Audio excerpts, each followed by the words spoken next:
Bu epizodu hazırlayanda uzun müddət düşündüm ki, bu haqda necə danışmaq lazımdır. Çünki bu mövzu elə bir mövzudur ki, biraz səhv yerdən başlasan, dərhal mühasirə havası yaradır. Mənsə bunu istəmirəm. Mən bu epizodda nəsə öyrətmək istəmirəm. Sadəcə səninlə biraz düşünmək istəyirəm. Sakitcə və tələsmədən. Sual çox sadədir. Amma sadə sualların cavabı adətən çətin olur. İnsan niyə həqiqət yox, təsəllini seçir? Niyə doğru nədir sualından çox, mən necə rahat olum sualı ilə yaşayırıq? Və bunu niyə çox vaxt özümüzə etiraf etmirik? Biz özümüzü həqiqəti axtaran varlıq kimi görməyi sevirik. Bu çox xoş bir obrazdır. Adam özünü güclü hiss edir. Düşünür ki, mən başqaları kimi deyiləm, mən gerçəyi istəyirəm. Amma gündəlik həyata baxanda tamam başqa bir mənzərə ortaya çıxır. Seçimlərimizə baxanda, reaksiyalarımıza baxanda, nələrdən qaçdığımıza baxanda görürük ki, əslində biz çox vaxt həqiqəti yox, rahatlığı seçirik. Bu tənqid deyil. Bu sadəcə bir müşahidədir. İnsan beyni gərginliyi sevmir. Bunu əvvəl-axır hamımız başa düşürük. Qeyri-müəyyənlik, cavabsızlıq və ziddiyyət insanı içdən-içə yeyir. Ona görə də beyin çox tez bir çıxış yolu tapır. Deyir ki, biraz bunu sadələşdirim, biraz yumşaldım, biraz görməməzliyə vurum özümü. Və bu anda təsəlli ortaya çıxır. Təsəlli çox vaxt pis bir şey kimi təqdim olunur. Güya ki, təsəlli yalandır, zəiflikdir və qorxaqlıqdır. Amma bu tam olaraq belə deyil. Təsəlli çox vaxt sadəcə yaşamaq üçün tapılan bir mexanizmdir. İnsan hər gün hər şeyi olduğu kimi daşıya bilməz. Əgər hər şeyi bütün ağırlığı ilə hiss etsək, bəlkə də heç yerimizdən qalxa bilməzdik. Məsələn, insan itki yaşayır, kimsə ölür. Burada həqiqət çox sərtdir. O adam artıq yoxdur və bir də olmayacaq. Bu fikri tam şəkildə qəbul etmək çox ağırdır. Ona görə də insan öz-özünə deyir ki, hər şeyin bir səbəbi var. Ya da vaxtla hər şey keçəcək. Bu cümlələr həqiqəti dəyişmir, amma insanı ayaqda saxlayır. Əgər bu cümlə insana dəstək olursa, bəs problem harda başlayır? Problem ondadır ki, biz bu mexanizmi təkcə emosional vəziyyətlərdə yox, həqiqəti axtarmağımızda, düşüncəmizdə də istifadə edirik. Biz hansı fikrin doğru olduğunu yox, hansı fikrin bizi daha az narahat etdiyini seçirik. Amma bunu çox vaxt doğrudur adı ilə edirik.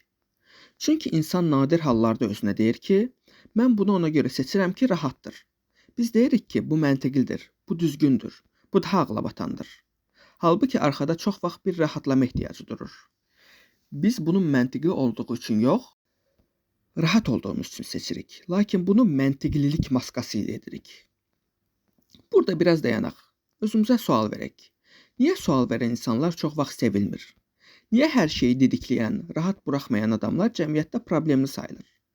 Çünki onlar başqalarının qurduğu təsəlli mexanizmlərini dağıdır. Onlar insanın özünə dediyi hekayəni pozur. İnsan həyatını hekayə kimi qurur. Mən kiməm, niyə buradayam, nə yaxşıdır, nə pisdir. Bu hekayə çox vaxt faktlara yox, ehtiyaclara görə əsaslanır. Əgər bu hekayə dağılsa, insan boşluqla üzləşər. Boşluq isə qorxuludur. Boşluqda nə edəcəyini bilmirsən. Ona görə də insan həqiqətdən çox hekayəni qorumağa çalışır. Bəzən deyirik ki, mən hər şeyi olduğu kimi görmək istəyirəm. Amma bu cümləni deyən adamların çoxu əslində bunu istəmir. Çünki hər şeyi olduğu kimi görmək insanın bir çox ümidini də əlindən alır. Hər şeyi olduğu kimi görmək bəzən səhv yerdə olduğunu qəbul etmək deməkdir. Bəzən də çox gec olduğunu. İnsan ağlı təkamül baxımından həqiqəti daşımaq üçün yox, sağ qalmaq üçün formalaşıb. Bu çox vacib nöqtədir. Sağ qalmaq üçün həqiqətin bir hissəsini görmək bəzən kifayətdir. Hətta bəzən həqiqəti görməmək daha faydalıdır. Ona görə də beyin təhlükəli məlumatları ya gecikdirir, ya da təhrif edir. Bu bir növ daxili filtrdir və bu filtr olmasaydı, bəlkə də çoxumuz psixoloji olaraq çökərdik. Amma burada bir paradoks var. İnsan həm bilmək istəyir, həm də bilməyin nəticələrindən qorxur. Bu iki istək bir-birinə çox ziddir. Ona görə də insan çox vaxt yarımçıq qalır. Tam yalanla yaşamır, amma tam həqiqətlə də yaşaya bilmir.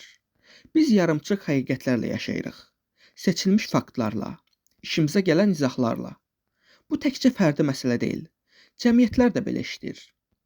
Tarixə bax, milli hekayələrə bax, ideologiyalara bax. Onların çoxu tam həqiqət üzərində qurulmayıb. Onlar insanların bir yerdə qalması üçün qurulub. İnsanlar özlərini haqlı, güclü və düzgün tərəfdə hiss etsin deyə. Bəs bu hekayələr dağılanda nə olur? Panika, aqressiya və müdafiə. Çünki təsəlli dağılanda onun altında nə olduğunu görmək məcburiyyəti yaranır. Bəzən deyirlər ki, insan rasional varlıqdır. Məncə bu cümlə yarımçıqdır.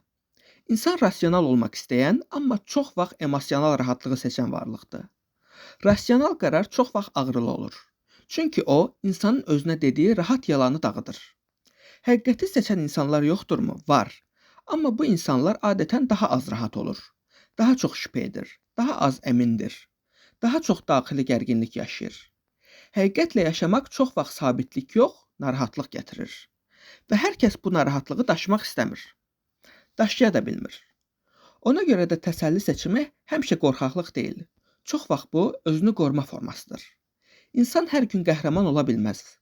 Hər an ağır həqiqətlə üzləşə bilməz. Bəzən insanın yaşaması üçün bir illüziya da lazımdır.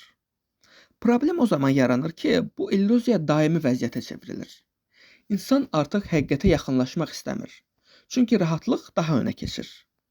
Bəzən insan həqiqətdən qaçdığını belə bilmir. O sadəcə belə hiss edir. Duyğular düşüncədən əvvəl gəlir. İnsan əvvəl hiss edir, sonra o hissi əsaslandıracaq fikir tapır. Bu çox insani bir prosesdir. Amma bu prosesdə həqiqət çox vaxt kənarda qalır. Bu epizodda kimsə günahlandırmaq istəmirəm. Çünki hamımız bəzən belə edirik. Sual budur. Bunun fərqindəyikmi? Özümüzə qarşı nə qədər dürüstlük? Hansı fikri doğrudan doğruya doğru olduğu üçün saxlamışıq? Hansını isə sadəcə rahat olduğu üçün qəbul etmişik? Bəlkə də həqiqət insan üçün daimi yaşayış yeri deyil. Bəlkə də həqiqətə yaxınlaşıb geri çəkilmək daha sağlamdır. Bəlkə də insan tam həqiqətlə yox, həqiqətə yaxınlaşma cəhdləri ilə yaşaya bilir. Bu epizodu hər hansısa bir cavabla bitirmək istəmirəm. Sadəcə bir sual qoyub getmək istəyirəm. Son vaxtlar inandığın şeylərə bax. Onlar səni rahatlatdığı üçünmü oradadır, yoxsa doğrudan doğru olduğunu düşündüyün üçünmü? Əgər bu sual səni biraz narahat etdisə, bu normaldır. Çünki narahatlıq bəzən düşünməyin əlamətidir. Sonraki videolarda görüşərik.